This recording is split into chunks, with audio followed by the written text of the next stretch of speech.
October in North East London health scrutiny. I'm joined in the chamber by Cllr Adams, Cllr Khan, Cllr Kabir, Cllr Patrick, Cllr Sweden, Cllr Masters, and also Cllr Brewer, who is from who chairs Redbridge Health Scrutiny and is also vice chair of the WIPS Jhosc. I've had apologies from Common Councilman Sales and Councillor Deacon, and we are also joined online by Councillor Akram and I'm just trying to check with it, and Cllr Virdee as well. So welcome everyone. Just to go through the formal matters of housekeeping, this is a hybrid meeting. For those of you who are joining us online, we are being live streamed. Members of the press may be watching. Please do not make comments in the chat. Please raise your hand if you wish to speak. Please keep yourself muted unless you are speaking, and please keep your camera on when it's your item. Any declarations of interest, Councillor Masters? Thank you. I'm still working as a Director of Health Transformation for Hackney CVS, a role funded by Hackney and City CCG. And while I'm about it, I've also got apologies from Councillor McAlmont for tonight. Thank you. Then with that, I'm going to move to the first substantive item on the agenda, which is the health update, which is item number 4. I've asked our NHS colleagues if we can break this down to make it slightly more manageable into 4 areas, say with 4 people presenting maybe for 5 or so minutes, then open it up to questions.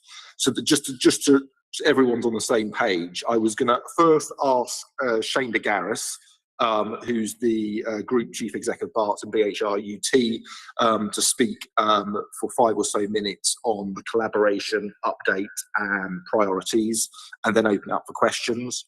I was then secondly going to do winter planning and resilience, I think with Zina and Siobhan speaking to that. Thirdly, I was going to do back to Siobhan for enhanced primary care, and then fourthly to Diane Jones, who's the Chief Nursing Officer, to give us an update on the vaccinations. So if we're happy with that, can we start off with Shane DeGaris? Shane, welcome. I think it's maybe the first time you've actually been before us since your appointment. So great to have you here. And yeah, if you could maybe just give us an update on where you are, your priorities. We can see from the presentation that clearly bringing the waiting list down is one of those key areas, but over to you. Yes, thank you, Chair, and good evening, everyone. Delighted to be here. So Shane DeGaris, the new Group CEO for Barts Health and for BHRUT. We've got a slide there with some highlights from Barts Health and one from BHR, which I'll just draw from if I may, Chair, and then I'll talk a bit about the collaboration as well. So in terms of leadership team, in addition to my appointment at Barts Health, we've also got all our hospital chief executives now in place, as well as a new Group Chief Operating Officer commencing in the new year, which is good news. And at the Barts Health end, a big focus on elective recovery, mostly cleared patients now who have been waiting the longest, with the exception of those requiring complex surgery or have opted for patient choice. And for urgent emergency care at Barts, far busier than normal, and we're very deep into our winter planning process. The next item obviously covers off winter planning, so I'm sure we'll touch on that. But I can say, even in October, it is extremely busy across all the hospitals at Barts Health, and I'll come on to BHR in a bit, of course. COVID, we should just remember the COVID pressures, whilst a difference to previous waves, and thankfully the impact on our intensive care units is far less due to the success of vaccinations. Nonetheless, there are still considerable numbers of COVID patients inside hospitals as we speak, and that is coupled together with concerns around flu for this winter, making it all the more important that we do ensure that the vaccination campaigns for both flu and COVID boosters continue. There's a few notes there on monkeypox, and there's a bit more on the agenda later on, but essentially we've been involved in the largest monkeypox international study, but are still able to provide vaccines from our sexual health clinic at the Royal London. If I just talk a bit about BHR, then I'll come back to the collaboration. So on the next slide, you can see the comparable numbers for the BHR position. In fact, better progress on the longest waiting patients, eliminating those to 0 at the end of May, into July, which is very positive, and considerable work on diagnostic tests and scans with additional 30,000 taking place at the community hospital this year, including MRI and CT. And diagnostics is a key part of our recovery strategy. UEC, whilst the Barts hospitals are under considerable pressure, it's fair to say that Queen's and King George's are two of the most challenged hospitals throughout London. So there's a huge amount of effort going on there, both at the very front end in terms of how patients are streamed, working alongside PELC, and also we can see on the slide there something called Project Snowball. You might ask, why is it called Snowball? That is to enable us to get some momentum like a snowball and to build on it, but basically trying to move patients out of the A&E department far more quickly and, if you like, share some of the risk across the hospital more broadly in terms of the wards, rather than all the patient risk being focused on A&E. And after some very, very promising start there at Queen's, and we'll be looking to push that across to King George's in the not too distant future. Also, Matthew's appointed a number of associate medical directors to strengthen that relationship with primary care, which we believe is fundamentally important. And at the same time, recruiting lots more substantive staff to really make a dent into the temporary staff costs that we have been seeing. Lastly, for the BHR section, lots of focus on continued staff wellbeing, including those affected by cost of living crisis, and trying to do everything we can in terms of special marketplaces, reimbursements, wellbeing days, etc., just to make sure our staff get as much support they can during these difficult periods. Then, just in terms of the collaboration between Barts and BHR, obviously Jacqui Smith's on the call tonight, joint chair. I'm now here as joint chief executive. We've got 3 joint non-executive directors, and Matthew Trainer, chief exec at BHRT, is the deputy chief executive, my deputy for the broader group. So things have been taken forward quite nicely now. We've got a number of work streams focused around those most difficult areas, so planned care, urgent emergency care, finance, workforce, and then a crucial collaboration around digital strategy and improving particularly the digital infrastructure and electronic patient records at BHRUT. We're also part of a broader acute provider collaboration with the Hobbiton, but I know that's later in the agenda, so I'll let Jacqui talk about that later. So happy to pause there, Chair, for any questions or comments that councillors have got. Thank you, Shane. I'll kick off. I mean, what is it about, say, Queen's then and King's George compared to sort of the other sort of hospitals in the patch or even the Hobbiton that makes it more challenging? What are the structural issues from your perspective? I mean, is it the interrelation to, say, the adult social care and the discharge? Is it just the demographic of the people coming through, or the particular issues to do with the sites? What is it from your perspective? Yeah, it's a great question, Chair.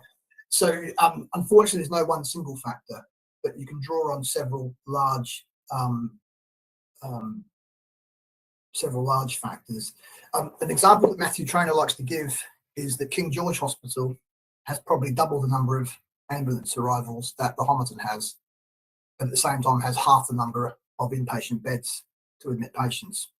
So before you even start, you're up against the 8 ball in terms of the actual flow has to be much, much slicker. And that's not to say that the Hobbiton, they do very well around the ED pathway and have got excellent flow, so all credit to them. So the first thing is about the volume of ambulances coming to King George's and Queen's relative to other hospitals. And I think the second is that, and this is, to be fair, not just an issue in outer North East London, but there's considerable variation in primary care availability all around London. And the sort of further you get out from the centre, potentially the more variable it gets. And then, of course, that adds on to patients who either walk into A&E that perhaps didn't need to come or are unsure what else to do. Couple that alongside the ambulance conveyance is probably the other factor. And I think the last factor is that broader linkage to discharge, community services, social care. Again, there's variation there, and we do find it more difficult to discharge patients in a timely manner, despite the fact everyone's working very well together on this in terms of relationships. And do you see ways? I mean, some of those things sound incredibly structural in terms of just a sheer number of ambulance admissions. I appreciate sort of work could be done in terms of supporting the primary care offer to try and reduce the numbers coming in, but safe. I mean, is it a case in an ideal world you simply need more inpatient beds in those places, but otherwise you're trying to mitigate where you can? No, well, I think that the evidence would show that if you just keep putting on more and more beds, I mean, also we have to pretend we can staff all these beds with the sort of staffing shortage we've got around the country. So even if you put more and more beds, you may end up filling them up. So there's something about helping patients not to have to go to A&E in the first place. So a lot of work with primary care, but a lot of work with the ambulance service. And we've got our REACH service, which is an emergency access coordination hub, for example, where at the Royal London, for the Barts hospitals, essentially a paramedic goes to a patient's house. The conversation can be had with an A&E consultant about whether there's a more appropriate pathway for that patient in the community. And they've actually shown we can actually stop patients coming in a way that's better for the patient, because you don't want to go to hospital if you really have to. So that's probably one example. There are other things we can do with our urgent treatment centres also to make sure patients can get seen more quickly without going to the main A&E.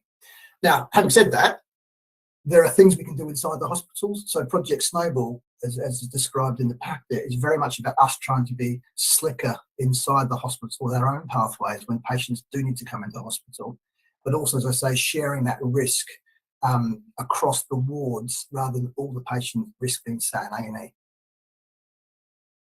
A&E. Other members who got Cllr Masters. Thank you, Chair. I'd like to pick up on Councillor Hayhurst's question. Shane, you were sort of describing some of the ways you're sort of keeping older people out of hospital and preventing the need for sort of extra beds at St George's.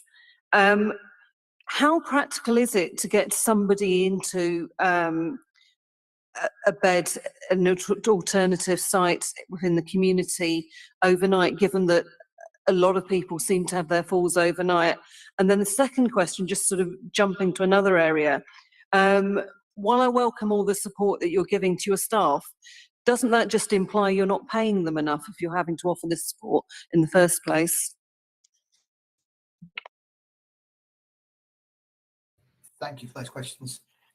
So if I start on the first one, so I think the evidence would suggest that you are correct. It is more difficult to discharge a patient in the evening and versus the daytime, and it's also more difficult to discharge a patient on a weekend than it is on a weekday.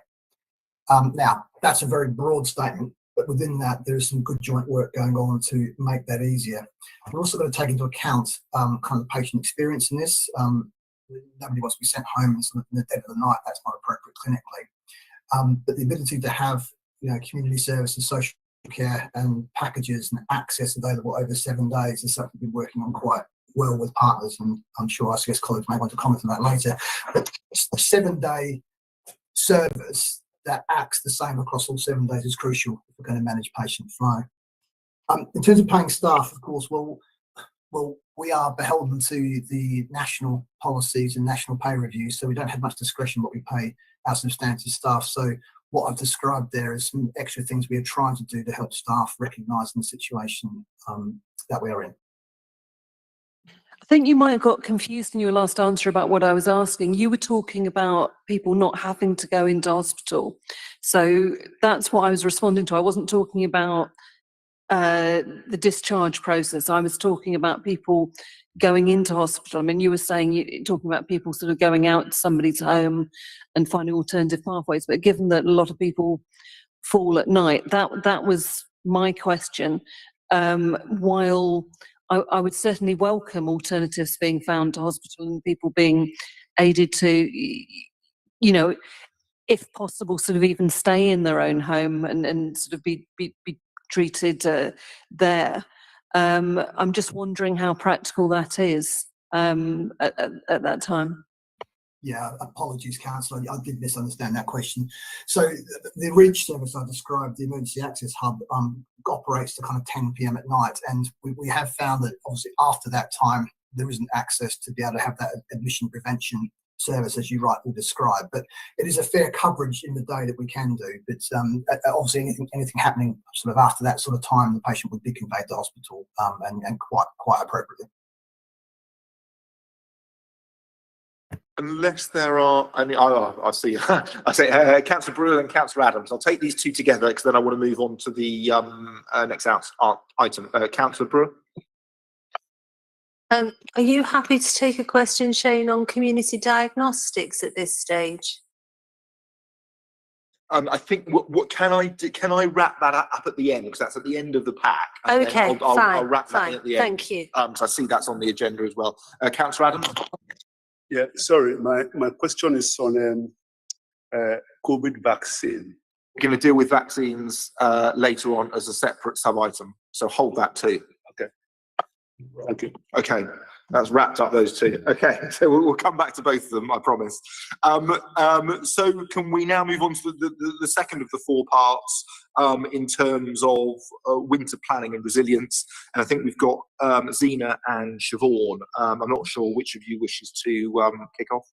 So I'm going to go first, Chair, and we'll talk about sort of winter planning in general. Siobhan's going to talk about supporting winter resilience in primary care, but there is quite a lot of overlap between that and the enhanced access to primary care. So I don't know if you want to take those two chunks together rather than splitting them up. I'll leave you to decide as we go through. And we've sort of started covering some elements of the winter plan already in both what Shane has said and some of the responses that he's given to some of the questions. And with apologies, because I know that some councillors present here were also at the NEL Jhosc meeting last night, so apologies that this will sound very familiar to some people. So the slides you've got in your pack set out what our objectives for our winter planning are. As Shane said earlier on, although we talk about winter planning, really we're kind of deep in the midst of this already, and as Shane said, a lot of the system is under a lot of pressure already, and it's already feeling from that perspective a lot like winter. So our objectives set out here are, as far as possible, to help people stay well, independent and healthy, preventing them from needing to go to a hospital in the first place. Obviously, some of that depends on good access to primary care, which Siobhan will cover later on. Then if people do get to the point where they need different sort of treatment, ensuring that they can access the right care at the right time, and in particular making sure that they get the care that they need as quickly as possible, so that they don't become more unwell whilst they're awaiting. And then finally, if somebody does need to go to hospital, making sure that we've got the right plans and support in place to move them out of hospital into a less acute setting and regain their independence as quickly as possible.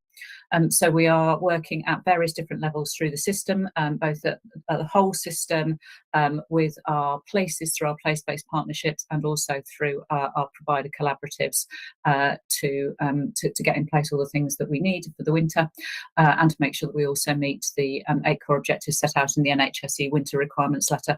And there's quite a lot of overlap between those requirements and the Secretary of State's plan for patients that she set out recently, particularly in relationship to ambulances. So the slides give you a bit more detail about what all of the different things in against these different objectives are. We've talked a little bit already in Shane's bit about urgent community response services and falls services. We also need to make sure that we've got the right pathways in place for residents who might be homeless, and making sure that we've got proactive support for those people who we might expect to use health services intensively over the winter. So we're sort of anticipating what care they might need and providing it as much as possible in their own home.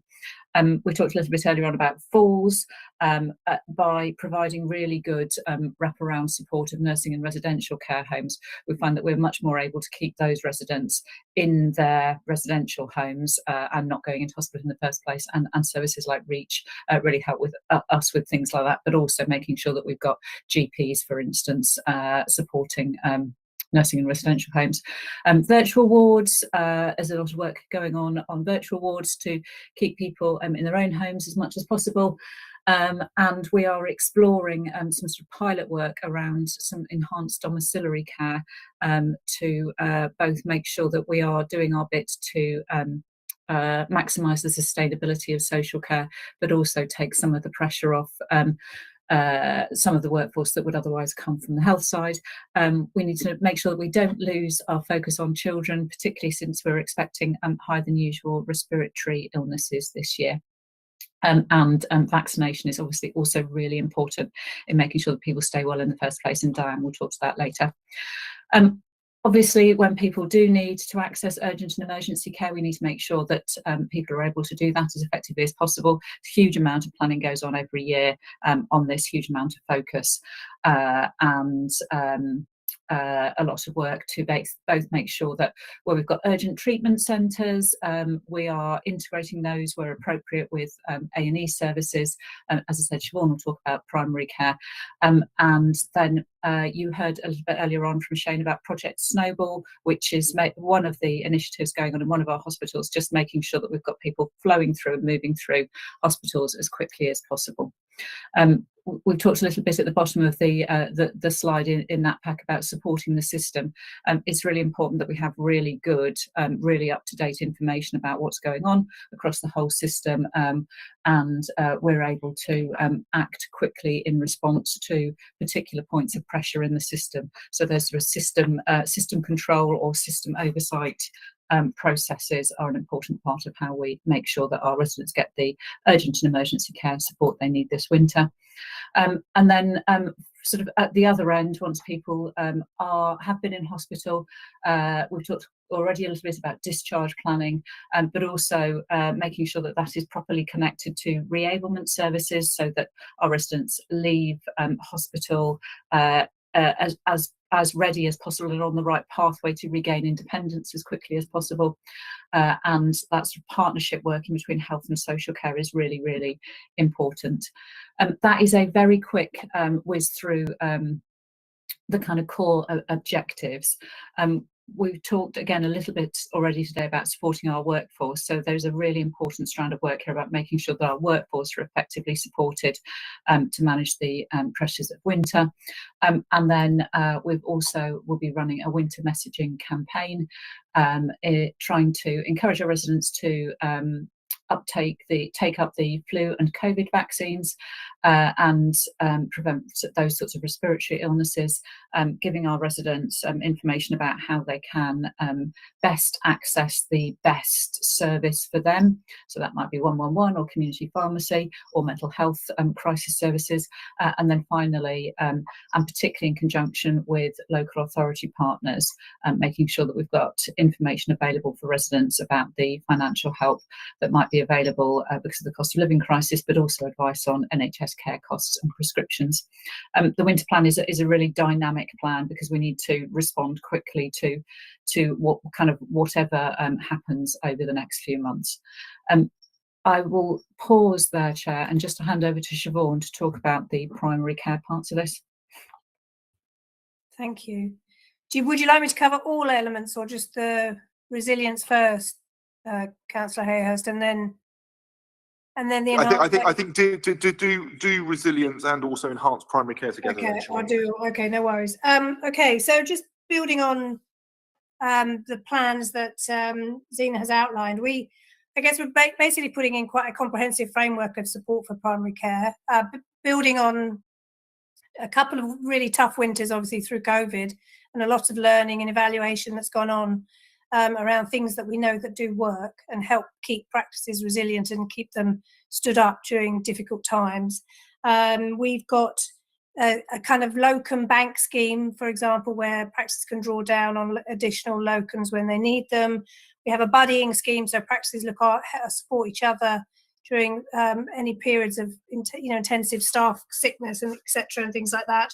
And we're just basically making sure that we have business continuity plans to maintain business as usual, having a sort of situation report monitoring process so that we can be alerted to practices in difficulty, making sure that we can keep practices stood up. And we've had some success last year of keeping 20 practices open, for example, who were really finding things very difficult. So we know that works. However, we've been able to, due to a number of sort of national initiatives, release some additional capacity into the system to support our practices on an ongoing basis, one of which is a community pharmacy consultation service, which we've embedded and implemented over the last year, where we are really doing well and using that service. It's basically the GP reception can refer patients straight to the pharmacist rather than them having to be booked in for an appointment. And we have got the second highest usage of that service in the country, second to Manchester at the moment as a North East London system. So that's working really well. We have also invested in software capacity within practices so that they can actually do some demand and capacity analysis themselves and understand when their peak times are, when they need to make sure they have the most appointments available, and have been able to do that analysis and be much more responsive to demand as it's changing over the coming weeks. But we know that, I guess, there's still some perception issues around how people maybe are concerned about access, and we're quite clear that we need to do some additional work with communities, and we've asked for that support from Health Watch, who are doing some comms with us, really, in terms of making sure that we get the messages out to people how to access primary care, because it has changed. We do know that 50% of our appointments are telephone based, 50% are face to face, and that's our own analysis. So we know that that has changed, and people, but unfortunately, I think there are some people who still feel there are barriers to access. So we're just making sure that we're addressing those things at all times, really, so that we can ensure that any additional capacity we put in around telephony and any other additional systems that we put in don't create additional barriers for people when they need the access in a very urgent way. In terms of the extended access service, so that's a completely different initiative in a sense that it's a planned service. It's about people being able to access appointments in a kind of in that 2-week frame, 2-week appointment window that has been recently referred to. It's a designated enhanced service that all practices in the country have been asked to implement. So it's something that we've been planning for a number of months and have just recently implemented it in the last few weeks. And it adds additional planned appointments into the primary care system, some of which can be used for, initiatives such as additional cytology for women in the evenings, IMS and VAX appointments at the weekends.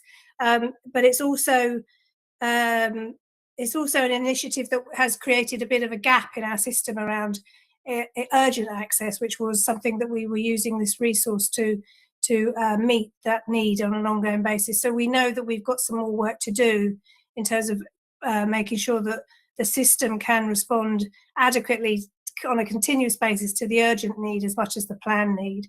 And that's something that is, I guess, something we are looking at much more upstream as well, thinking about how do we prevent people becoming unwell in the first place? How do we work as a whole system in terms of helping people keep well in the community and not necessarily need access to urgent care or feel that they need access to urgent care as much as has been up until recently.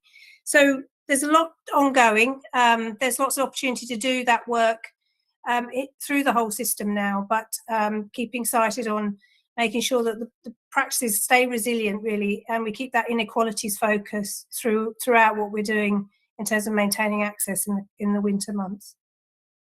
So I'll pause there as well. Thanks, Siobhan. Just from me, before I throw it open to members, in terms of sort of the communication aspect with residents and patients of the, I suppose, of both, in terms of the enhanced access service.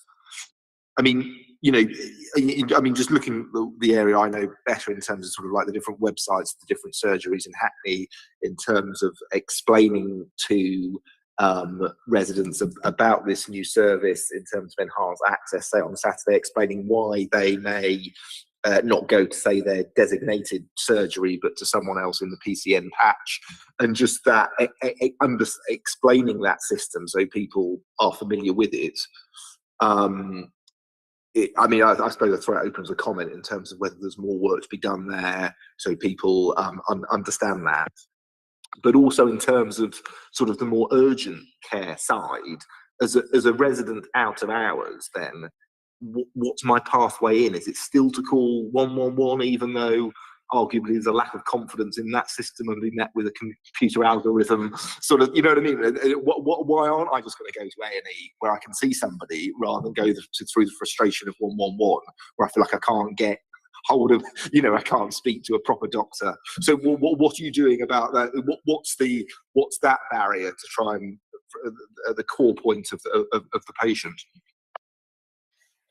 Okay, so there's a lot in that. But I guess just to go back to the enhanced access, we did an extensive piece of engagement with residents. I think about 14,000 people responded to a text survey that we instigated to ask people about the access of, you know, how people would like to use that additional planned capacity. And that some of that will be about the fact that it might not be in your own surgery, it might be in a neighbouring surgery where you might be able to access the appointment. But you're right, it is an ongoing comms piece that we need to keep explaining to people, and people needing to feel that it's reasonable for them to, you know, go to a surgery nearby and understand why that might happen. But I think there is a kind of, I suppose the test really is whether by increasing additional planned capacity, that you reduce that need for urgent capacity, and potentially if we can get, there's a big debate at the moment within primary care about fixing the kind of the need for same day access alongside the need for people to have continuity of care. And there are some people who need much greater continuity, and therefore if we're able to provide for those populations in a more considered and planned way, that also can create some capacity that we may be able to manage more responsively from a same day access perspective. But you're quite right that out of hours, that probably may not be as easy to apply. But I think there may also be something, I think we would like to do that as a team, a primary care team, is try to think about that broader community piece with the messages that we need to work with about, you know, your GP may be available tomorrow. Would that be a better option to wait for your GP in the morning? But what's important about that is that people know they can get through to see their GP in the morning. So it's trying to fix all those pieces at the same time, really, and reduce that overall need for attending an A&E department, which is not really the best experience often for people who, unless you're really unwell, that's the best place for you to be, really. I saw Cllr Adams and Cllr Masters. Do you just put your microphone on? I just want to follow up there about people seeing the GP.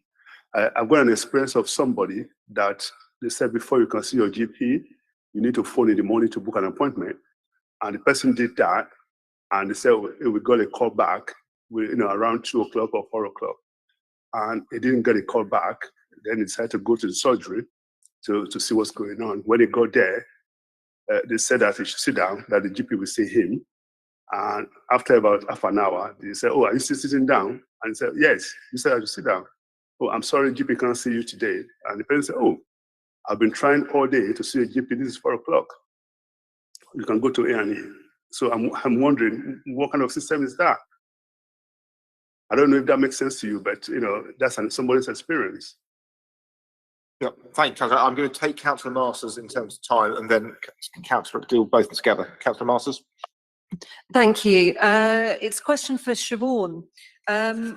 I noticed in the papers that there are a couple of roles that will probably be unfamiliar to people that have been introduced: GP assistants and digital transformation leads. I'm just wondering, particularly in the case of GP assistants, what level of qualification they have, what responsibilities they have, and what level of supervision they receive. Should I answer that? Go for it, Siobhan. Yeah, so the GP assistant is more of an administrative role. It's not a clinical role. I don't know if there's any of our GP colleagues on the call tonight to answer any more detail than that. And it is a brand new role. That there's been 2 new Rs roles that have been introduced. You're quite right. One is the digital facilitator role, and the other is the GP assistant role. But it is much more an administrative function in terms of helping to manage all the associated admin requirements potentially with them seeing a patient that would be then followed through But that's a very new initiative. So the details of that, and that we're not quite at that stage of implementing those additional roles at the moment. In terms of Siobhan, Councillor Adams' point in terms of the variance of quality that can be got and sort of falling through the net. So have you got any answers there? Well, I guess, I mean, Shane alluded to that earlier as well, in terms of that there is a vast range of across practices, and we do know that we have got areas where we know that practices need a lot more support than others in terms of improving their quality and improving their kind of management of all of the kind of associated CQC requirements, etc. So we're quite cited on that. We understand that it's not always great for patients, and we would apologise for that. That's not the best way that anybody should be seen in primary care. But we are conscious of that, and the whole purpose really of having an approach across all of North East London is to try to drive up that improvement and reduce that variation, and working with primary care in a kind of constructive way and a kind of peer-to-peer way in terms of improving the overall quality of the offer. That's the objective, really. Councillor Sweden?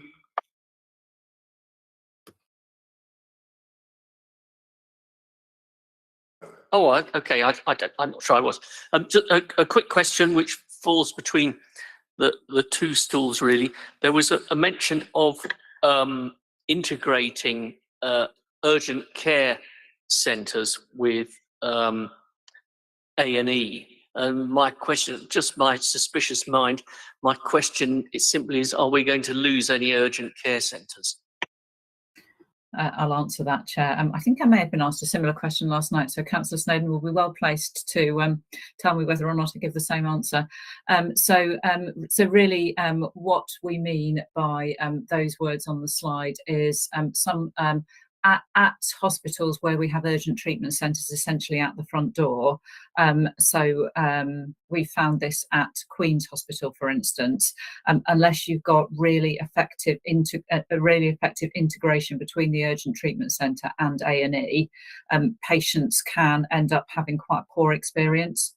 So for instance, they may end up having to go through 2 different sets of triage because there isn't proper integration of the information. So when the information is taken in the UTC triage, it's not then held on the same system and can't be passed on. So people have to go through the same triage again. And we are absolutely not talking about closing any urgent treatment centres. If I missed it last night, I'm sorry. It was probably somebody else that asked the question. Councillor Patrick? Thank you, Chair. About the anticipatory care system, I just wonder whether this is new or this is just a bringing together of what's already been going on for a while. Thank you. And Siobhan might be able to add something else to this, but this is essentially a set of things that we do every winter. We obviously continually try to learn and improve the services based on what we did previously, but it's not something brand new.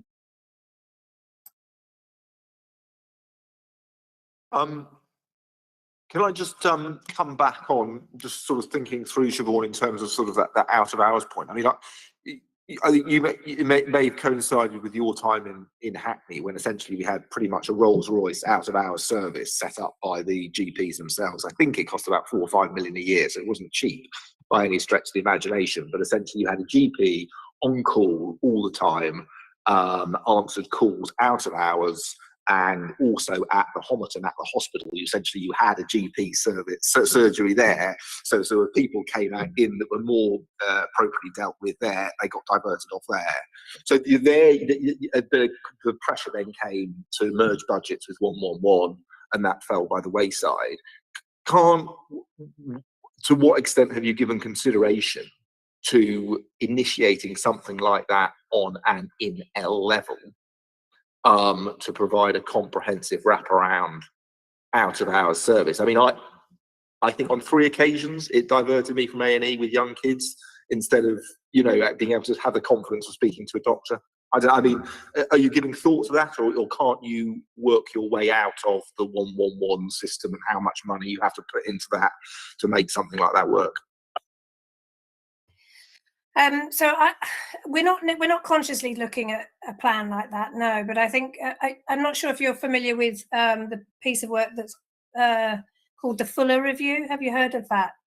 You have. So I guess from that perspective, what we're looking at is this piece around same-day access and continuity of care, as I kind of alluded to earlier. Then that really is our focus in terms of trying to think about, I guess, almost new models of care, but that is predominantly daytime based, if you like, is in hours based, and the out of hours arrangements across Inel are all very different. You know, there is the option for GPs to opt out of out of hours care, and I think that's, in broad terms, that's what's happened in most of the places. I mean, we do have a GP PELC, is the GP federation that provides the out of hours service in the north, in Inel, as Shane mentioned earlier as well. So it's a different kind of commissioning lever rather than from primary care, if you understand what I'm saying. So I think those opportunities are not quite the same as they used to be in terms of commissioning directly from GP groups. However, I think it's really important that we try to improve that, whether it's perception or also reality about people being able to access the care when they feel they need it, is really important in terms of managing public confidence and those sorts of things. I think we'll go a long way if we can improve some of that stuff overall. Thanks, Siobhan. Councillor Virdee, online. Yeah, thank you. I'm not quite sure if this is the right juncture to ask the question, in the sense about the age of the GPs. Obviously, they're growing older, and what is happening with recruiting new GPs into surgeries and making sure that we are fit for purpose for the future, because that's one of the key things that we keep on hearing within our borough. And also, when it comes to, I know one of my fellow colleagues asked a question earlier about the waiting times for surgeries is quite immense. Are we moving forward with, the third part of the question is, with the new technology? Because obviously there's a lot of things that are coming on board now, and how are we preparing ourselves for that? Thank you. Okay, so Siobhan. sorry, can you hear me? Sorry, so many things popping up on the screen. So the technology, absolutely, we are looking at digital solutions to improve access. So we have, obviously, a lot of things are now, we use e-consultation, we still use the telephone because it's effective, and we want to improve the access. You know, the people, there's a lot of feedback that we get about people waiting a long time on the phone to get an appointment, you know, before they've even got through, type of thing. So we know that we've done quite a big analysis of all our telephony systems in NEL to know which practices, where practices might be better using capacity that they already have. Even they might not even know how to use the system effectively. So we're doing some work around that, and that again is something that's being funded nationally around improving access via the telephone. I'm sorry, could you repeat the beginning of your first question? What? Yes, the first question that was about the staffing, wasn't it? Yeah. So so you're quite right. I mean, staffing is a major concern, like with most parts of the health system at the moment, where staffing is under pressure. There is a major kind of focus on workforce from the regional team that support us at NHS England, and you know, the way that people want to work as GPs is changing as well. People don't want to they don't want to become partners. They want to work much more as sessional GPs, and they, you know, do their hours and go home. They don't want to take on a partnership quite as much as they used to. So, you know, the whole model of how practices are run is changing all the time. And so we are very mindful of that and thinking about how do we create a new a workforce that wants to come through? And obviously we have got limited places for training, etc. So those things are very live considerations that we're always looking at, actually. And just before we move on to vaccinations and the Councillor Brewer's question, the community diagnostic hubs, Zina, I mean, you'll be acutely aware of this as a former sort of local authority chief exec. The extent about the back end of the hospital discharge to the local authorities, and obviously that's a key point in terms of winter pressure and flow through hospitals and getting people through A&E, etc. Are you considering, to what extent are you supporting local authorities financially, or indeed the care sector, which is in many ways sort of falling over? I mean, or are you simply calm because of your own budget constraints to try and smooth that path through and possibly assist with the variations in support that Shane was talking about? I mean, is that an active consideration or not? Yeah, thank you very much, Councillor. I am really concerned about the sustainability of social care this winter. I mean, generally, but this winter particularly, and it's definitely one of the risks for us as a system. The budget position that the NHS is in, and I don't want to compare NHS and local authority finances because they're very different animals, but the pressure on NHS budgets is also extremely intense, and there isn't spare cash. We are working really closely with local authority colleagues on, kind of better care funds, Section 256 agreements, and we'll continue to do that. And where we are able to use winter funding that we receive to make sure that that works in a way that also supports social care, we will do so. I mentioned earlier on that we were looking at piloting some schemes on enhanced domiciliary care. So I can't promise that any of this will work, but what we'd like to look at is, are there some things that we might otherwise, just put crudely, pay health workers to do that we could instead train and pay domiciliary care workers to do, so that we can, I'm putting this really crudely just so it makes sense, but increase their hourly salary a little bit. So kind of changing the workforce mix a little bit so that we can change the way that we fund it slightly. I mean, that is around the edges. And we're also waiting for any further detail on the distribution and then on what we can use the £500 million funds that, I'm sorry, I've lost track of the politics. I think the Secretary of State for Health announced, it feels like a very long time ago. I suspect it was only 2 or 3 weeks ago. And I think, that funding is specifically to support discharge, but we don't yet know how much will come to North East London or what we are expected or what we are required to do with it. Just sorry, one final thing. In terms of hospitals' mutual support for one another, such as we saw in COVID, because there was, again, I'm being crude, more money sloshing around at that point, was it easier for that mutual support system to work? And also because some of the sort of strict rules on financing weren't as strict, whereas now, I don't know, we're not quite in that situation. And so there are financial or structural barriers to mutual support being able to work as well, or not. I think, and Shane might want to come in, Shane does want to come in on this, but just from my perspective, actually, I think that mutual aid works really, really well. It works at lots of different levels. We work together as a system so that we understand if there is, for instance, really significant pressure at the front door of one hospital, we're able to work with London Ambulance Service to divert ambulances to other hospitals.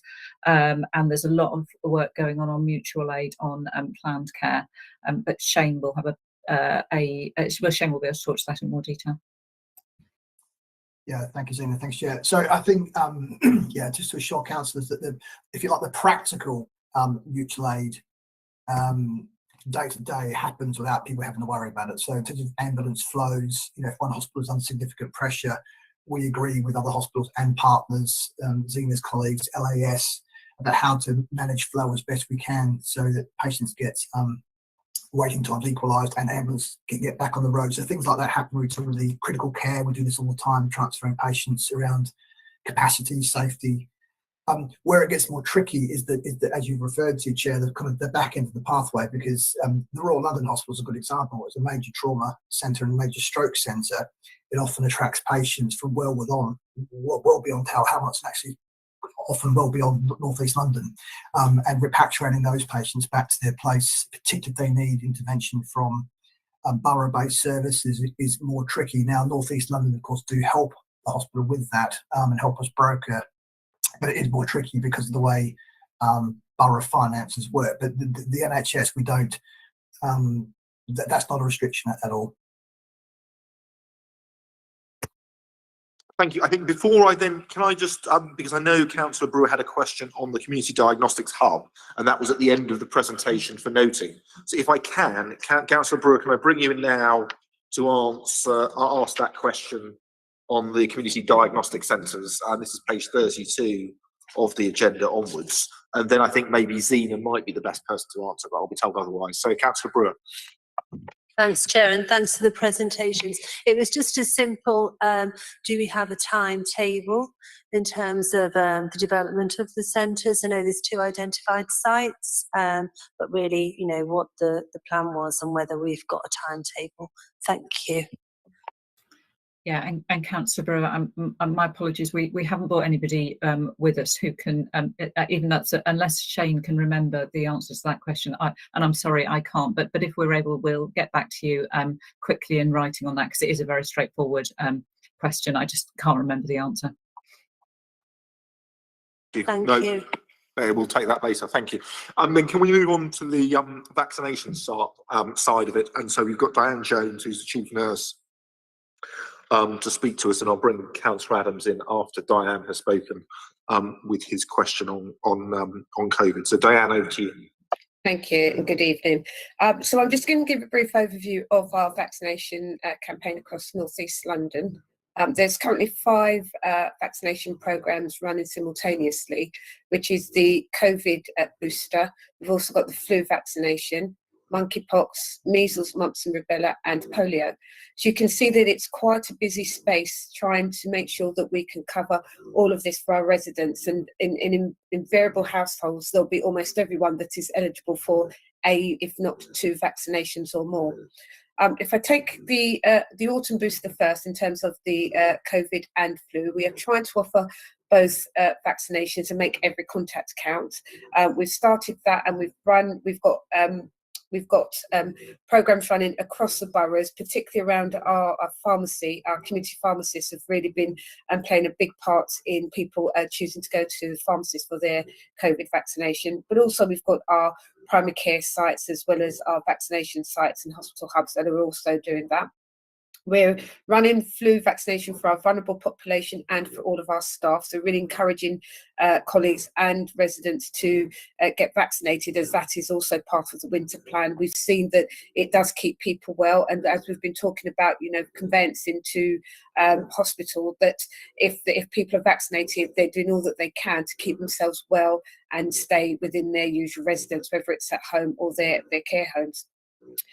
In terms of monkeypox, there was a supply issue previously in previous months.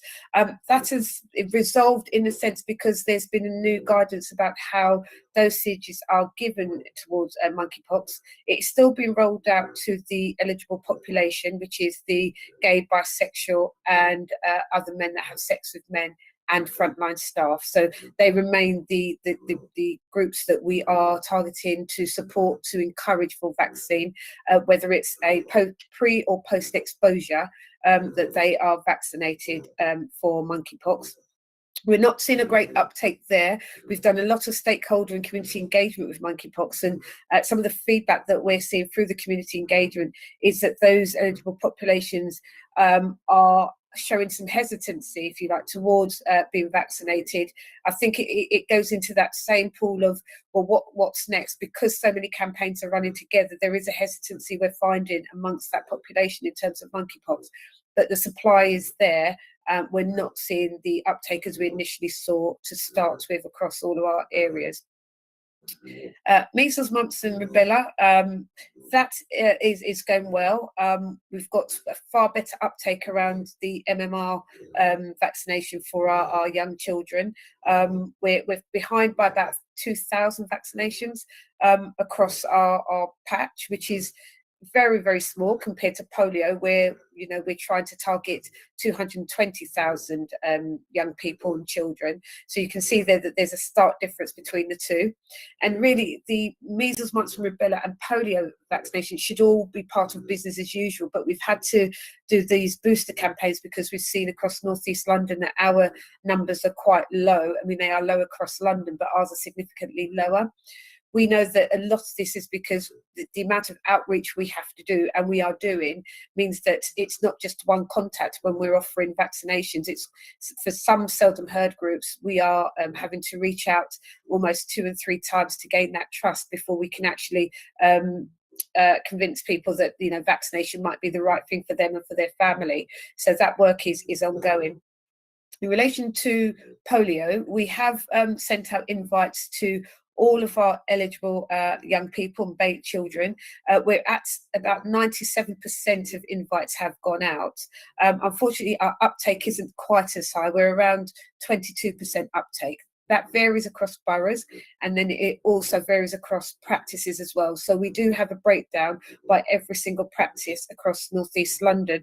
And what we're doing is looking at what are the variables in those groups amongst those practices where we've seen the low uptake, and doing targeted engagement work in those areas to try and encourage and boost people to come forward and take up the offer of a vaccination. So I'll pause there and I'm happy to take various questions, because there are, as I've said, 5 different vaccination programs that we're running at the same time. Thanks, Diane. I've got some questions, but Councillor Adams first. Thank you for the presentation. My question is very simple. It's just about the vaccination. One of the Pfizer's directors appeared in the European Parliament regarding the vaccines, and he said that she said that the vaccine had never been tested for transmission of the virus. So I'm just wondering, why were people being forced to take a vaccine passport if it's the vaccine is it's not against transmission?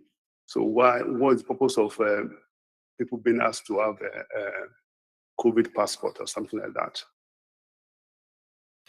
I'll have to take that away. Sorry. Sorry, Diane, do you want to take that one away, did you say? Yeah, so I can follow that up. I just wanted clarity on the question in relation to why do people have to have a vaccine passport if the vaccine isn't transmissible? Transmission, yes. Because what happened is that it's taking the vaccine does not actually protect you from transmitting the virus to somebody else. So, that's what she said. She said, if you have the vaccine, it does not stop you from transmitting if you have the virus to somebody else. So I'm just wondering, why are people being forced to have vaccine passports to do certain things in certain areas? At one point in London or in UK, the government was actually promoting that you have to have a vaccine passport to go to nightclub, to go to this, as if having a passport will stop you from transmitting the virus to somebody else if you have it. Yes, I understand. I'm not sure that that's within my remit to be able to answer why. That's a ruling by. Sorry.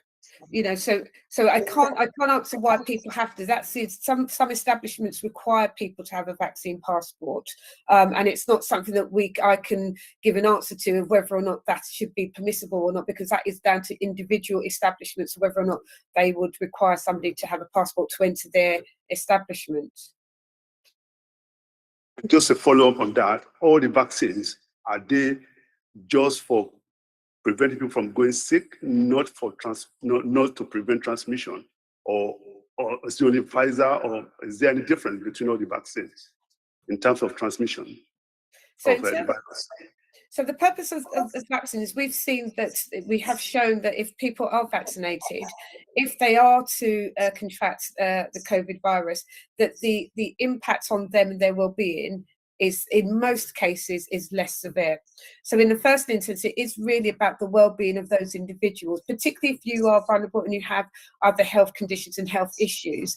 It is advisable to have the vaccine for your own health and your own well-being. It's also shown that there is transmission rates are lower where you have people who are vaccinated, because they build up a resistance dependent on the variant of the COVID vaccine that you know. So we obviously started with Delta, then we've had Omicron, and we've had some other ones.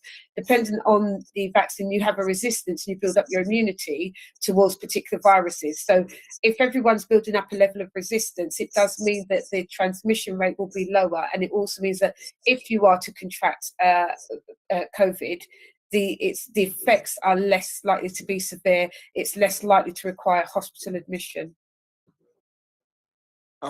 Thank you, Diane. Councillor Sweden. Thanks very much. This is a follow-up from a question I asked Shane yesterday, but it certainly 2 or 3 weeks ago, there was no availability of monkeypox vaccine at the sexual health facility in the Olympic Park. So my question is, if you want to, seeing as you've said there is availability, where do you go to get it in our patch? And secondly, I had just earlier this afternoon, I was on a conference call with a fairly elderly person, I think from Hackney actually, who had just fallen between the cracks and was somewhat distraught that he hadn't had his 4th COVID vaccination. I presume it's just a matter of ringing the GP to get it. I was able to get one at my convenience, which was excellent myself. Thanks. Sure, thank you. So in relation to the monkeypox vaccine, we do now have stock. The stock was extremely low, and at one point we didn't have any stock. What we usually do in those situations, we have mutual aid, and so there is a very short form, there's a very short process, it's not bureaucratic, whereby we can transfer vaccines across sites so that we can track where the vaccinations are, and we can make sure that each site does have that. So as far as I'm aware, and I did follow that up yesterday, we do have the vaccine at the sites as required. What may happen is, if we had a surge in people coming forward, it may have been that there were none there because of the surge, but we can very much quickly get mutual aid so that we can transfer stock across sites. And your other point about the vaccine, the COVID vaccine, yes, you can either go through your GP. We do have walk-in sites as well, and the community pharmacists. On our website and on the government website, there is a list of all the places where vaccines are, the COVID vaccination is available, and the opening times as well. And we update that on twice weekly in case there are any changes, and particularly if there's any special holidays or anything coming up, we do update it then as well. And so we do refer people to websites, but every place where vaccinations are available, they should also have signs that says it's available at these times. Thanks. I suspect that the person involved didn't have a smartphone, because I was given excellent information myself. Would it be possible just to send all the sites where monkeypox vaccine is available in our patch? I'm not asking for a list now. Thank you very much.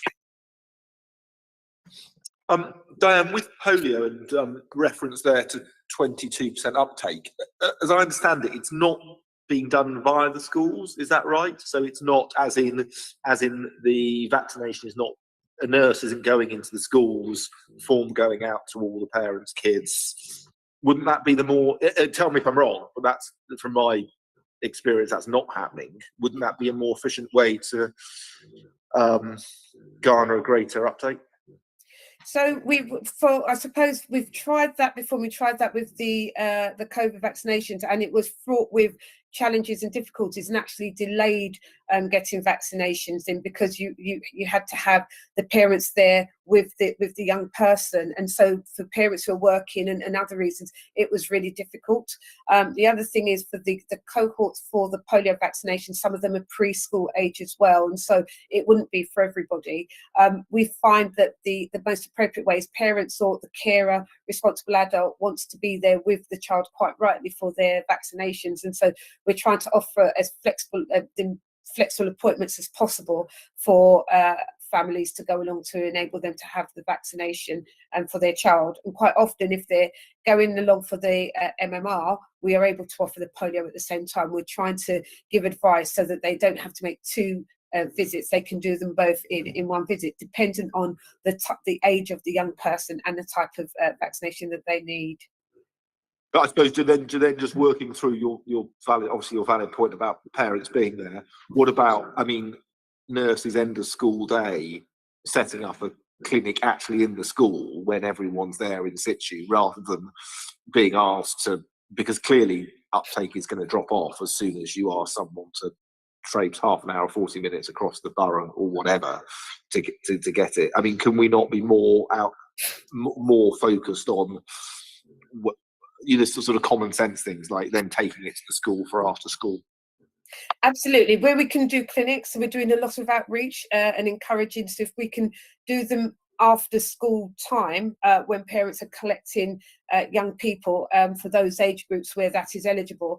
Likewise, pharmacists are the other place where we're trying to make it where you would go on a regular basis. So if you would normally go shopping and there's a pharmacist in the area that you're able to get the vaccination, then that would be an opportunity. So yes, if there's an opportunity for us to do that with schools and we've got the resources available, then that's what we would want to do. What we're finding is the offer where we're contacting our families to ask them when would be the most suitable time and where would be the most suitable time.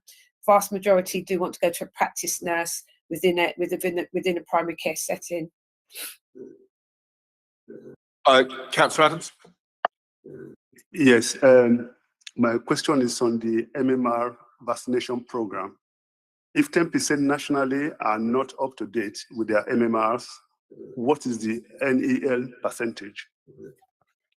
So for North East London, we've got we're behind by about, overall, I haven't got the percentage here, but overall we've got about 2,000, we're behind by 2,000 in terms of eligible children for their MMR.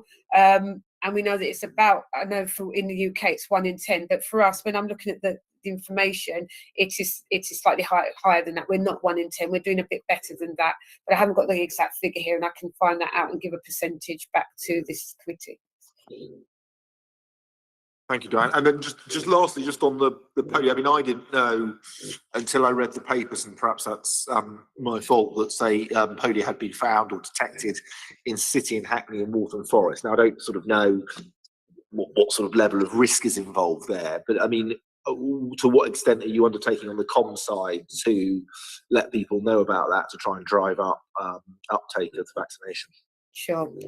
So City and Hackney and Waltham Forest are our priority areas because of it being found in the sewage. We're trying multiple routes to try and encourage our families. So from text to outreach to conversations with community groups and community leaders. We've done specific information letters and outreach work with particular communities as well. And so we're doing ongoing outreach to speak to families, and we've done them in a range of languages as well, and through some informal networks that we know that parents and families access as well. And so there's an awful lot that we're doing on a continuous basis to get the messaging out there, to invite people to come along for their polio. And we're actually directly contacting families, giving them a ring, giving them text to talk to them about the polio uptake as well. But have you actually, because I mean, it's one thing sort of, there being a pan-London approach here, understandably, to there being polio in the sewage, and that's sort of being quite distant, and then putting in front of you quite clearly, it's in your borough. Yeah. So yeah, has that aspect happened? Yes. So people in City and Hackney have been told it's in your borough. Is that clearly going out? Yes. So we've been very clear from the start to say that it is prevalent in these two boroughs across North East London. So we're using local North East London text as well as the pan-London text. Yeah. And then the last question on this, Cllr Masters. Really quick question, picking up on the polio. I'm really, really confused by this. I was wondering whether it was something that we wanted to discussed at my local health scrutiny in Newham, and the opinion that was expressed to me is there hasn't actually been one case in England. So what the heck are they finding in the sewage then, if it's not a byproduct of someone who actually has polio? Sorry, so they've not found polio in individuals, thankfully, in this country. What they're finding is these strains of the virus in the sewage, which means that if it's in the sewage, it is coming from, you know, from obviously from waste. And so therefore, because we don't know, we didn't think we shouldn't have seen any within this country in the last 10, 15 years, because there is a risk, albeit quite small, that you know, we will have children who will be impacted, or adults by the polio infection. That is why there's a campaign that we want to make sure that everybody's up to date with all of their vaccination program. But we haven't actually found it in any individuals, but it has been shown in the sewage, which then is linked back to people, but they're not presenting anywhere. So it's whoever has the virus, they're not presenting, they're not ill, we're not seeing them admitted to hospital or primary care. And the very, very last question, Cllr Virdee. Diane, thank you for that. Just following on to what Susan just said, if we haven't detected this, right, in human children, in a sense, right, are we actually giving the parents the right information that it's something, yes, they have to have the vaccination, but are we trying to put some people off because we haven't detected the virus in anyone as such? Because that is similar to the non-believers with the COVID thing then. Yes, you should have a vaccination, but then are we trying to spread something which is not really accurate? So it's a difficult one to say, because it depends on how that message is perceived. There is a risk, and that risk is there is a real risk within the communities, within our population, but it's how you want to assess that risk. So we're really clear that we have not identified it in any young people, but because there is a risk, because it's in the sewage, because it can be transmissible, what we're saying is it is advisory and strongly encouraged for children to continue with their usual vaccination programs. So polio is something that we would normally advise families and children to have over a course of their childhood. And so what we're doing is we've accelerated that campaign because we know that our uptake is low, but we would normally would want to encourage families to have the vaccination anyway. You know, I think we've tried to be as clear as we can. We have tested the communications with groups of people to help us to make it clear for our families, but we don't want to scare people to say it's amongst us, but we do need to be very clear that it's been found in the sewage, therefore it is likely to be in our communities, particularly within City and Hackney and Waltham Forest. But at this moment in time, we can't say who or where, but if somebody was to contract the virus, then clearly the effects of that are very, very serious and can be life-threatening.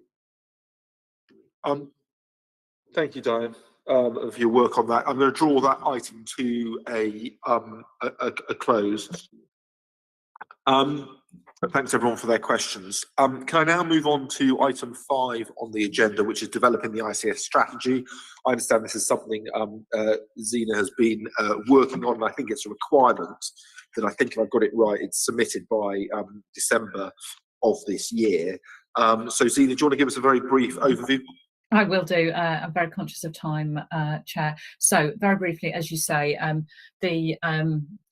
within the legislation that set up the ICB, it also set up the Integrated Care Partnership, which is formed of a wide and broad membership drawn from our 8 boroughs, the health watches in those 8 places, etc., etc. The partnership's statutory key role is to produce a strategy, a sort of 5-year strategy, and the timing for that strategy is set in guidance by NHS England. The timing is not ideal because obviously these new arrangements only came into force in July, and that really doesn't leave very much time for a proper forward-looking strategy, which, you know, it properly enables us to consult with residents, engage with residents and our full range of stakeholders. Actually sort of revised guidance or sort of additional guidance from NHS England is clear that actually we can treat that first timetable as essentially producing a draft strategy, and actually we've got a little bit more wriggle room because the integrated care partnership will meet to sign it off in January.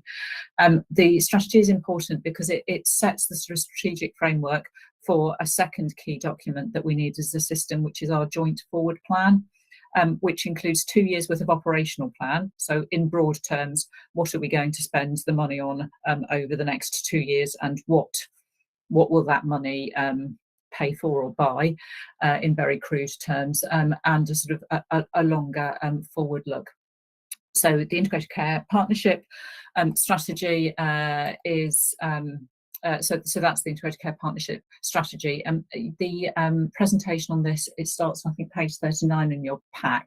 On the third slide, you can see our partnership purpose and priorities. So we held a system-wide workshop last November to develop those 4 key priorities that you see at the bottom of that slide: employment and workforce, long-term conditions, babies, children and young people, and mental health. Given where we are now, we've added a sort of 5th theme, which is that we really need to do all of this within the context of the cost of living crisis and general economic conditions, particularly given it looks like we're now in an era again of spending cuts, and so, you know, kind of the strategy needs to be set in that context, we feel. And the pack goes on to talk through some of the things that are particularly important for us to reflect in North East London, our hugely diverse communities, also the really significant population growth that North East London is having. We're the fastest growing ICB in the country and expect to increase our population by the equivalent of broadly another London borough over the next 20 years. That's quite an important part of the context of the strategy. Obviously, the deprivation that we see in our boroughs and historic underinvestment. The strategy needs to support alignment and integration across the system. It needs to embed within it our really core principles around co-production, engagement, inequalities, prevention, and to further accelerate the assets that we've already got, like innovation. And it's really important to us that the strategy is grounded not just on data and evidence, but on insights from our communities. I said earlier, there isn't a great deal of time for us to develop this, and we've actually got a lot of insight already, and our health watches are have a really helpful community insights sort of data bank, which is really helping us with this. There's a few key building blocks that I'll just call out, which will be really important in that system. We've already talked a little bit about financial sustainability and equity of access and equity of outcome this evening, so those are really important, and population health and sort of alleviation of pressure on key services we've also talked about. There's a slightly complex slide, which sort of attempts to, broadly, really all it says is the integrated care strategy is intended as the kind of overarching high-level strategy which sits around various other pieces. It's just probably important to note that the strategy needs to take account of all of the joint strategic needs assessments, which all of our boroughs do, and the joint local health and wellbeing strategies, which are in turn based on those strategies. So one of the pieces of work that we've been doing over the last few weeks is pulling together the insight from all of those JSNAs, and that complements work we did over the summer to produce a population health profile for North East London. The pack gives you very briefly some of the things that the guidance tells us that we should cover or should think about covering in the strategy. It's really important to us that this is a strategy which is fit and suitable for North East London, not just a kind of tick boxing of various requirements, but there are some things in there that we will need to cover as well. And then finally, there are some next steps set out in the pack, which include a little bit of information about some of the stakeholder workshops that we've been running in order to develop those priorities, which have had really, so the two we've had so far have had really broad attendance across voluntary sector, local authorities, clinicians, practitioners, and people at more strategic levels in organisations. So we had a really helpful workshop a couple of weeks ago about the impact of the cost of living crisis, and this week a workshop on long-term conditions. Sorry, that was a bit of a gallop through. No, thank you for doing it. I mean, just before I throw it open, I mean, I appreciate you're under time constraints, so this isn't a criticism. I mean, it slightly comes across as a top-down. I mean, these are just comments of having looked through it. It slightly comes down as a top-down. I appreciate the needing to take down, look at the joint strategic needs assessments and go to the different health and wellbeing boards, but it's got the flavour of a top-down at the moment document rather than something that's being worked upwards. But I appreciate the time pressure you're under. I mean, another observation was there's no mention of sort of devolution to place, the 8 places, and that aspect. And I suppose from us, with looking after our own sort of different places and what we've been told about the 80-20 principle and sort of that, and so that's just a further observation. And also, I suppose the inability of there to be such a broad brush strategy across the entirety of the patch, and the need to give opportunities to the place to have their own strategies within that, and how you present that within this document. So those are just my observations through. They're more just comments and observations by way of feedback, I suppose. Any questions, Councillor Khan?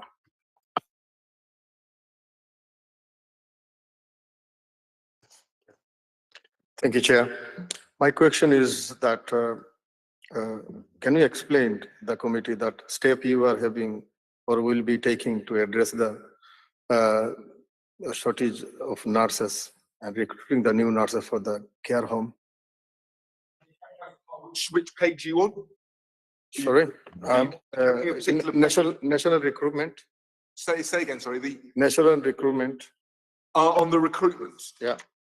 Sorry, I'm just trying to check which page, so we're all on the. It's page 44. Page 44.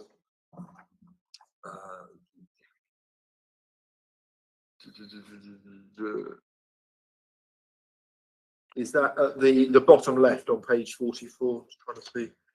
Yeah. Was it? I mean, I can respond to that generally. Oh, thank you. Yeah, because we in Tower Hamlet facing same issues. So I hope the Inel Jhosc also facing same. Do you want me to come back now, Chair, or are there any other questions? Please, Yeah, so just on your comments, yeah, those are all really good points. And I wouldn't want to suggest for a moment that place isn't a really, really important unit of what we want to do. And our place is making brilliant progress on thinking about what their local priorities are. And that connection with local JSNAs and local health and wellbeing strategies is intended in the way that the NHS guidance is framed to provide that. I think that's a slightly clunky way of doing it, actually, because, well, for all sorts of reasons that we need not to go into here. But kind of our intention is to tease out some of, because you're right, this is going to be very broad brush, and so one of the things I think we can use the strategy to do is tease out how we want to work in North East London, and those points about working at place and indeed at more local level, at community level, I think we need to tease out through that process. On the workforce and nurses, yeah, nurses is one of the areas of workforce concern. One of the pieces of work or the priorities in the strategy is employment and workforce, and that is particularly focused around making sure that both on making sure that we've got a sustainable workforce in North East London, but also that that where we've got good quality job opportunities in the NHS and indeed in social care, we're making sure that they are filled as much as possible by local people. Diane might want to say something else about recruitment of nurses, but we've also got through the framework of the ICS a people board which focuses on some of those key areas of workforce shortage as well. Diane, do you want to say anything about nurses? Yes, just to say that we're working on a North East London workforce strategy for nursing, and there are a number of approaches to that, both looking at nurses across primary care and in a community mental health and hospital provision, and also nursing assistants and support workers in those areas as well. So because we know that there is a shortfall. The other thing that we're doing is focusing on retention, and there is a 10-point plan around retention for nurses across the system as well. And it's a national piece of work that we're doing, and we've recruited a recruitment lead, a retention lead that is focusing on that specifically. Thanks, Diane. I see Cllr Masters and Cllr Brewer. Thank you. I just wanted to sort of pick up on one of the sort of suggested questions actually that I have a particular interest in. Just wondering how your responding to cost of living increase workshop went on the 6th of October and whether you've got any feedback from that. Zina, I'll just take Cllr Brewer at the same time. Thank you, Chair. And I just wanted to ask a question in relation to 4-hour waits. So my question really is, when is the strategy going to see a reduction in the 4-hour wait for our residents in North East London? Because recent figures at this time are showing that those that are attending emergency departments across the patch, 30% of them are having to wait more than 4 hours, which is double the pre-COVID situation. So the question is, when are we going to see a reduction in that, and how the strategy is going to deliver that for our residents, please? Thank you very much, councillors. So on the cost of living workshop, so it was really helpful. There were a series of strands to it. There was in part a focus on workforce and a little bit about quite a lot of sharing best practice. So lots of the institutions and organisations in North East London are doing work to support their workforce, particularly their lower paid workforce through the cost of living crisis, and some people have done just some brilliant work, and there was a lot of wanting to kind of steal that and use that, or borrow that and use that from other people. One of the strands of work that we're looking at is medication and prescriptions, and whether or not the cost of living crisis is having a particular impact for particularly those people who are on perhaps lower incomes but don't get free prescriptions, and just kind of teasing through what's the evidence telling us about what's going on. And some of that was presented at the workshop. We kind of need to now work out what we can do in response to that. There were various suggestions that that we might do some lobbying for either free public transport or a reduction in the congestion charge for people going to hospital appointments as a result of the cost of living crisis. So there was an awful lot of material there, and we just sort of just going through all of that to work out what are the core actions that we might take forward through the strategy. On 4-hour wait, it's not really within the purview of this strategy particularly, which is kind of a very broad and wide strategy. Shane talked earlier on about the work that's going on at Queen's, for instance, about improving flow through ED. Siobhan talked about the work that we're doing with primary care to improve people's access to urgent care as much as possible, so that they don't feel the need to go to hospital front door or A&E in the first place. And obviously, if fewer people are going to A&E in the first place, then that means that those people that are there are more likely to be seen. There's sort of lots and lots of initiatives to try and improve things, but I don't want to pretend that any of those is going to wave a magic wand and kind of mean that we're back to where we were kind of 10-12 years ago in terms of 4-hour waits. We've got a long way further to go yet. Lastly, Zina, if I can, I think this was flagged that we've raised this. I know Henry's not here, Just in terms of a story that was in the Health Service Journal in terms of the budget deficit, I appreciate your budget is nearly 4 billion, if I've got that right, and the overspend currently in year is 1%, which is 40 million or 48 million, sorry. But that still is significantly above the planned amount, and with the cost pressures you've got. So can you just run us through, I've looked at the board minutes here in terms of inflation, payroll costs being the main drivers of that. I suppose the questions are, can you bring it back in to financial budgets? And if you don't, what are the consequences? Certainly our aim is to bring it back down within budget. I mean, the kind of, as you say, it's £40 million is a lot of money. I don't want to minimise that, but in terms of the overall budget, it is quite a small percentage.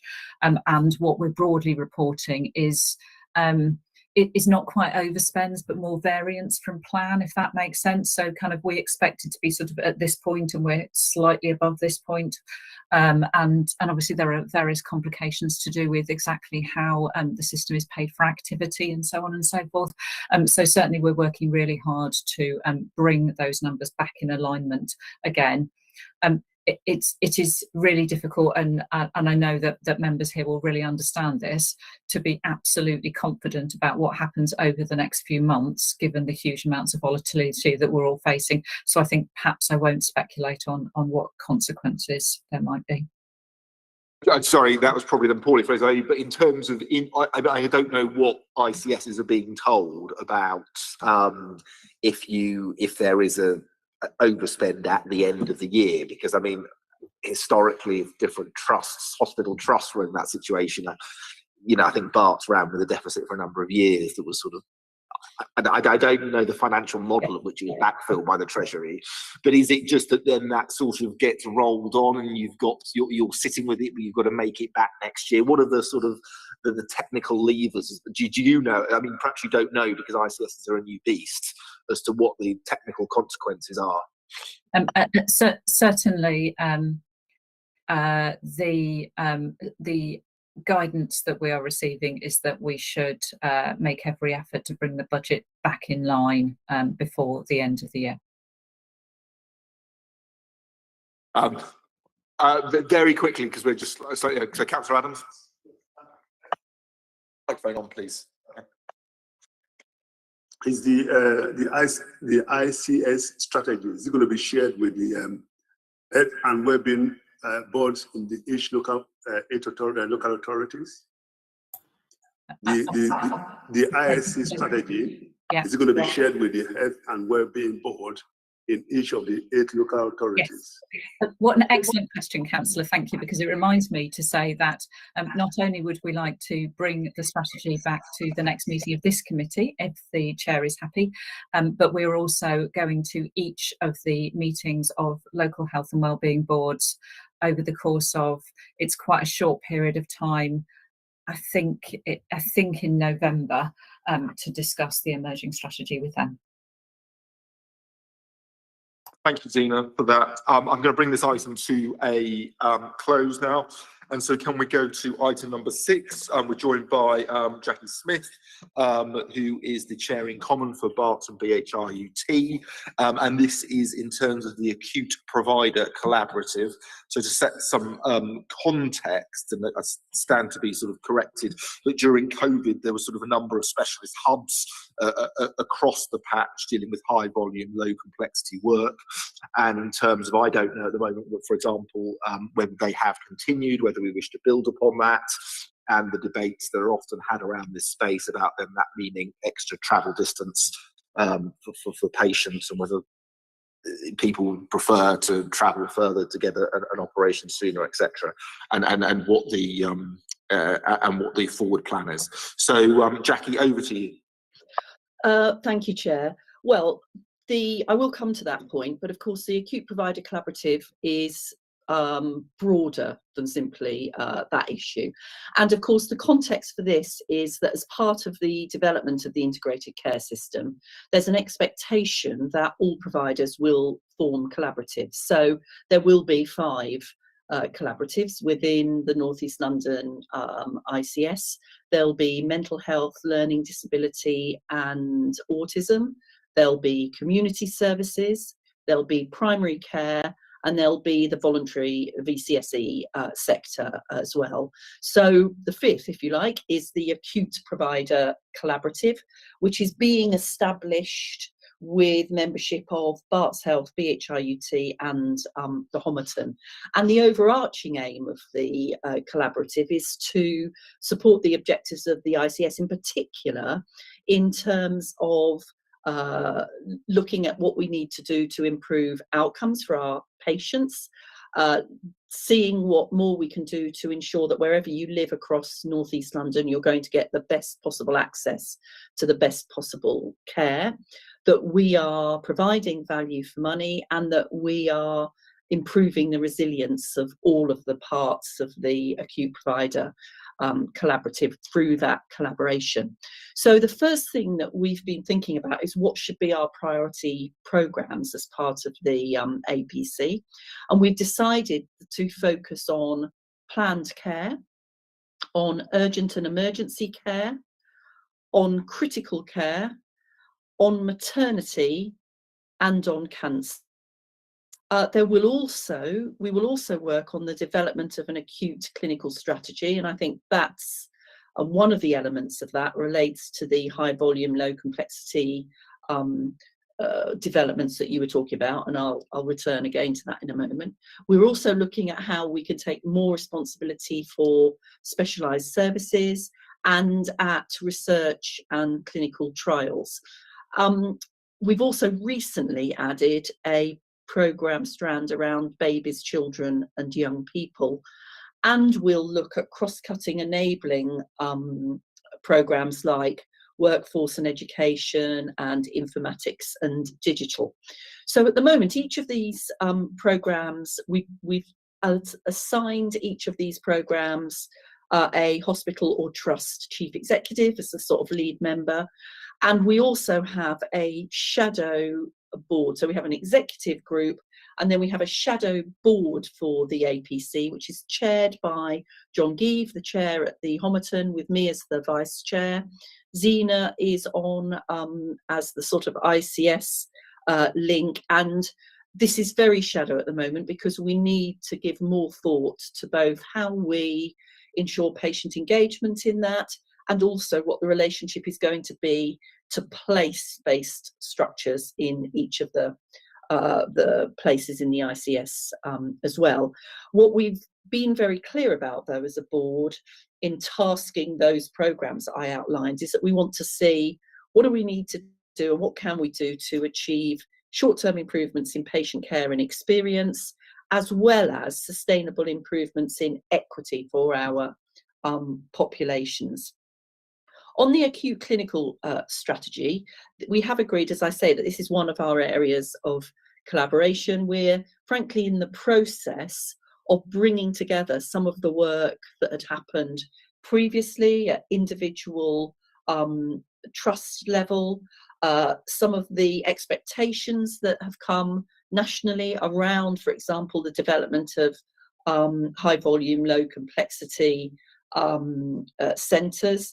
Before the pandemic, we had canvassed across the region, support had been canvassed for the concept of creating a network of centres of excellence in surgery.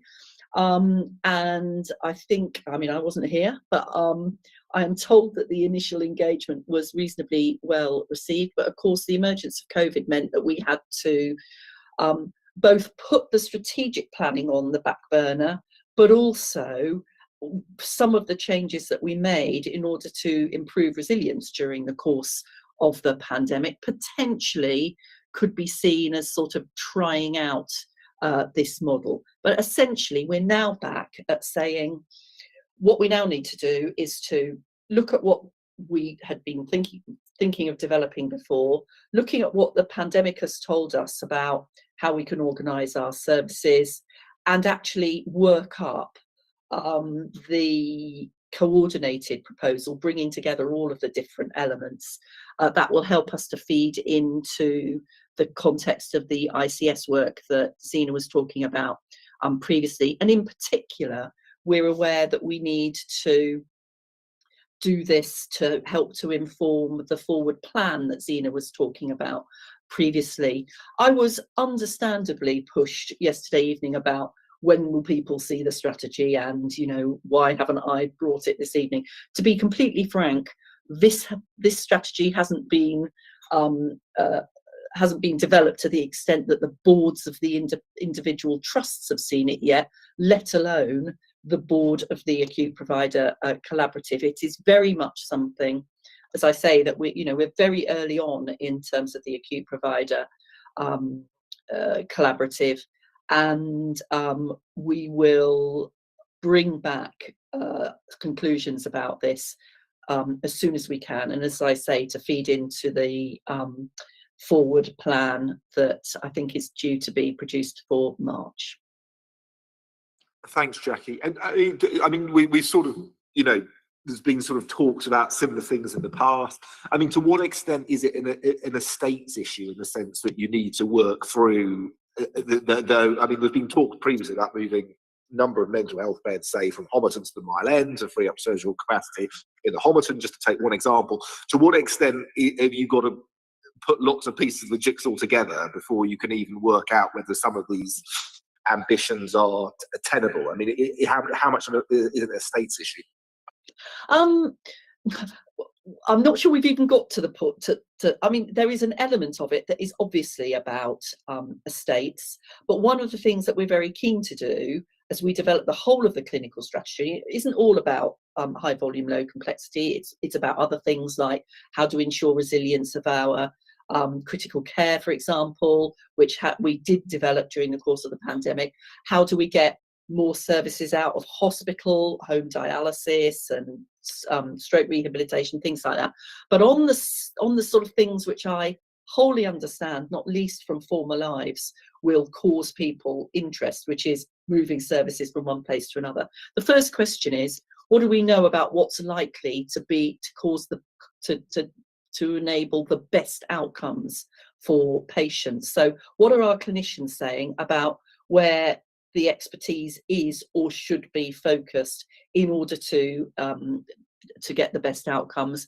And then what does that mean about other things that we would need to move around in order to accommodate those changes? And what does that mean? And the question, as I say, we haven't got those plans yet, but the question I will always ask is, then what does that mean about our patients and what we're expecting them to do around the area? So that's the, I can assure you, we do not have a master plan that we're about to pull out of our pockets and sort of implement in the next month. We genuinely are having to go back to some of the work that had happened before the pandemic, to review it in the light of what we've learned, to review it. I mean, what is good, of course, is that quite a bit of that work was being done on the basis of Barts Health or sometimes across trusts, but there wasn't the structure that there now is through the collaboration that we're doing to think about that across the whole of North East London, as opposed to simply within particular trusts.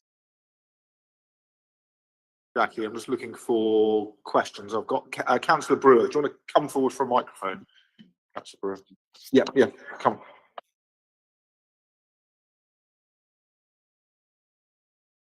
Thanks, Jackie. I was quite pleased to hear you talking about outcomes. I have to say, Zina, response to my question previously about the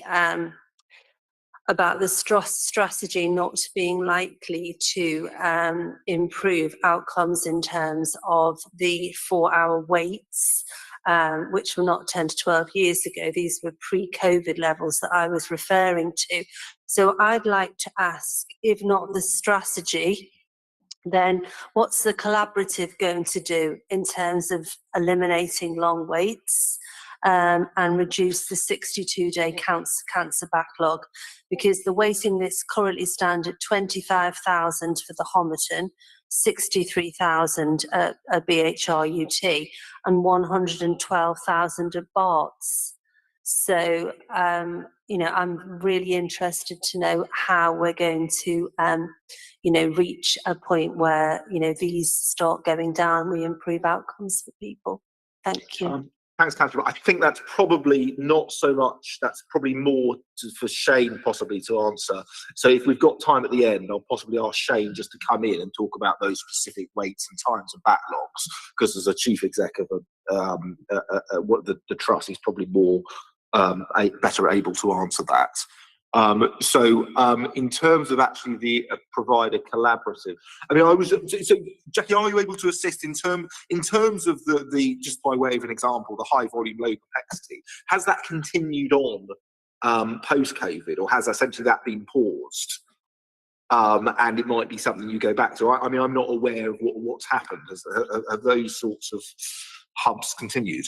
Well, there are elements of high volume, low complexity work being focused, for example, in King George's, in Ilford. There are some of the changes that happened during the course of the pandemic that have continued in some of the other sites across North East London. What was paused was the sort of the real strategic planning around what it was going to look like, and the engagement and everything else that's going to be necessary in order to really properly make it a clinical strategy. And that's what we're now returning to. So in summary, what we're getting, I think, is that this is a very early stages. You're still working it through with all the providers, and at some stage, through the different elements you've described, you might come back in the future with more sort of worked out particular plans that would then presumably go out to consultation and be looked at in more detail. Is that the sort of, that's the essence of it? The only thing I'd say, Chair, is not we might come back, we will come back. Okay. And the extent, of course, and there will have been engagement in that process. The extent to which particular things need consultation obviously depends on their scale and you know, their significance and their materiality. But where they need consultation, they will have consultation. But I don't want to just fall back on consultation. You know, I think there will be a lot of thinking, and you know, I believe, and we will ensure through the acute provider collaborative some engagement as we go along. I mean, we do want to, you know, I was pushed, Councillor Brewer is having 2 bites of the cherry at this, and quite rightly yesterday she was pushing me to sort of crack on with this, and when were people going to see it? There is a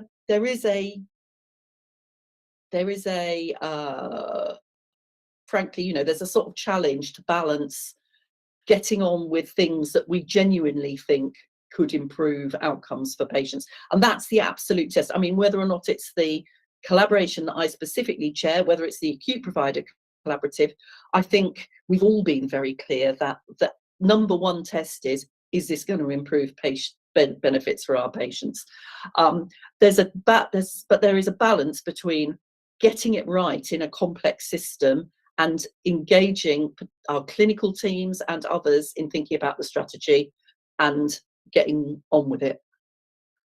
But I mean, in terms of what could sort of set the hairs running and be highly controversial in terms of closure of A&Es, maternity wards, not having, removing sort of the general district general hospital nature from any of our hospitals. I mean, as far as I understand, that's not. I mean, we haven't heard whispers or anything that's not. I mean, partly because we've got an increasing population growth anyway, and so we're not in that space. But the space that we are in, as I understand it, is, as you've identified, possibly moving around services, but we're not those really politically sensitive areas. We're not in that space at all, as far as I understand. On the subject of emergency departments, I mean, we've spent quite a lot of course of this meeting talking about the pressure that our emergency departments are under and the unsatisfactory length of time that people are spending in them. I can't see any scenario in which we're closing emergency departments across North East London. No. Maternity services, of course, which are one of the strands There it's about it's staffing properly, improving safety, making sure that there's choice for mothers. Those are the priorities. You know, building on the Ockenden requirements. Those are the priorities in the maternity stream. I, for obvious reasons, do understand the political sensitivity around some of the things that you talked about, Chair. Thank you. Well, so let me just take in terms of Councillor Brewer's question in terms of wait time. Shane, are you still with us? Can I just ask you to come back in on there if you're still with us? Yeah, still here, Chair. Thank you. So, Councillor, go over to you. Yeah. So I mean, it's a good question because I think let's just take the context. So during the pandemic, every single hospital trust in the country cancelled routine surgery and did their utmost best to keep urgent patients going. The outcome of that was a huge backlog of patients built up across every NHS trust. In North East London, we were hit by COVID harder and earlier and recovered later than others. So that's the context. Now I'll come on to what we're doing about it. So you're absolutely right that there's an unrelenting focus on reducing this backlog, particularly for outpatients and for patients requiring elective surgery. And the HVLCs we've just been discussing are a key part of that. There's a national drive to say, concentrate your high volume, low complexity patients in less centres rather than more for two reasons. One, the clinical expertise that's there is likely, based on evidence, to get better clinical outcomes for patients. And secondly, by concentrating all your surgeons and the staff that support them together, you can get better throughput, better efficiency. So that's the kind of logic behind it. And as Jackie's already pointed out, Newham with its the orthopaedic centre at Newham, the Gateway Surgical Centre with King George's, and the Homerton, there are already centres doing this type of work in North East London, and we plan to accelerate that even further. Giving patients choice amongst all this. So no one's being forced, patients also have choice amongst this.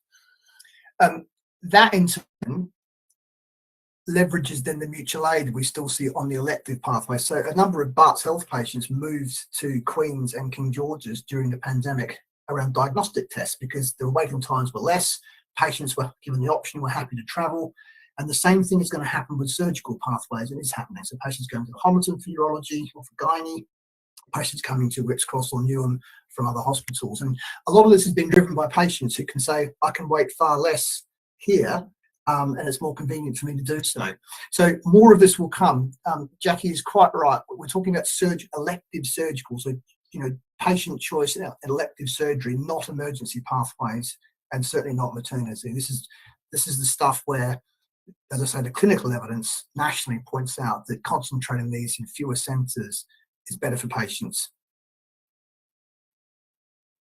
Thank you, Shane. I'm going to now draw this to a close. So I just want to come on to the very last item, which is just an update on the Whipps Cross redevelopment. I think so Richard Sweden, who chairs that, is going to just very briefly give us an update. I think last time we were concerned on terms whether there'd been a pause on the funding. Richard, have you got any further update for us? Your microphone. Thanks. But I couldn't hear what you said about last time. I think the last update we got, as far as I was concerned on Whipps, was that we were uncertain as to whether the funding was coming forward from national government. Is it in terms of that? Well, has there been development there, or? That's a very interesting point. Bearing in mind what's been happening nationally, and that we are in a situation of eye-watering fiscal rigour nationally. But the news was good, and insofar as it was reported to the Jhosc, which is now more than a week ago, which is a long time in politics. Just to update, there's largely a new committee, and I think it's right that Beverly and I were the only two left standing on the committee. Susan is now an observer, but you couldn't come to the first meeting, and Catherine's on it. So in future there'll be 3 people able to contradict my reports.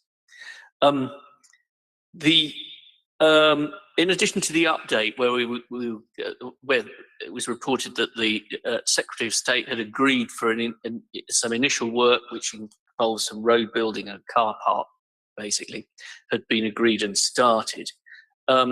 We also looked at end-of-life care, which was very disappointing because there was no the paper that was produced was not as advanced as we would hope, and there were no specific proposals. So I didn't call in any heavy-duty expert witnesses for that item because I didn't feel that we had anything substantial to look at. But we had previously, the previous committee had agreed that it was of the view that there should be a discrete end-of-life facility in the new hospital. So because there's a very good or well-regarded end-of-life provision there at the moment, is that right?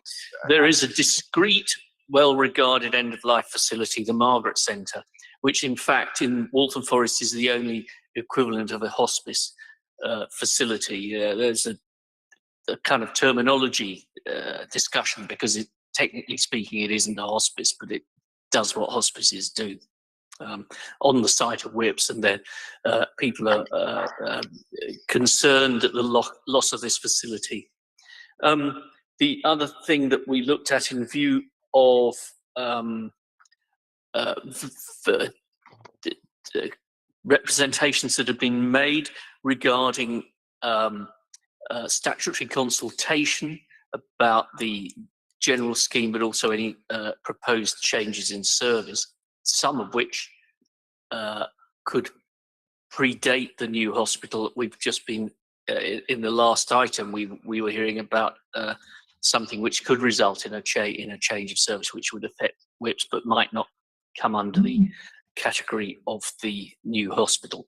But we're very anxious that should the services coming out of Whips vary, that thorough and, if appropriate, statutory consultation goes for any substantial variation. So we agreed a protocol, and we are still working on a pro forma, which is kind of the flow chart that we use, which we will possibly look at the next meeting. I think that's everything, isn't it, Beverly? Well, Beverly was elected as vice chair. Go on. I just wanted to say I do remain very concerned, and I think there's the NHS England major project review group meeting on the 6th of December. So I'm really hoping that we are going to have, some positive news there in terms of what's happening with the funding. My big concern now is with what's been happening politically. That we could still be ending up with a car park and some improved roads and absolutely nothing else. That is my massive fear. So let's just see what happens on the 6th of December, what comes out of that, because the knock-on effect for all of our hospitals in North East London, if we don't get a new fit-for-purpose Whips Cross, is going to be devastating. So it's watch and wait, I think. Thanks. Thank you. Thanks, Councillor Brewer. Shane, you had your hand up for a point there. No, it was just to make reference to the enabling works, the car park and associated cost that Councillor already referenced the meeting where this is described. I mean, to be clear, the previous Secretary of State, -1, announced on Twitter we would get that money. Our team are trying to follow that through and not get dragged into a process, a long process to enable, because the whole point was to say it's agreed, access it. So we are trying to expedite that. We will know more in the next few weeks, I think. I've got this right. Some initial funding for roadworks and car park, but still no sort of formal confirmation that essentially the hospital, the funding's there for the hospital. Is that the situation where? And the 6th of December meeting, will that provide more clarity as to whether the hospital funding is actually going to go ahead, or don't we know? So unfortunately, it's a bit more nuanced than that. So the Secretary of State announced 3 schemes enabling works on Twitter. before he stepped down, one of which was Whips Cross, about £30 million, car park enabling works. We are now in a process to try and extract that money from the national team. That will all be considered in that December meeting with multiple discussions going on the backdrop. It's an entirely separate question to the long-standing, what is the process to access the main funding for the main build, I'm afraid, Chair. Obviously, we'll continue to lobby and keep people informed as best we can. I think I saw a tweet from Jackie lobbying at some point or in the last few weeks. So thank you. Okay, well, thanks all for that update. Right, with that then, we have come to the time, so it's nearly 9 o'clock. Minutes of previous meeting, can I have them as agreed, please, members? Thank you. I haven't been notified of any other business. Thank you, everyone. And with that, I'll close the meeting. Thank you. Thank you.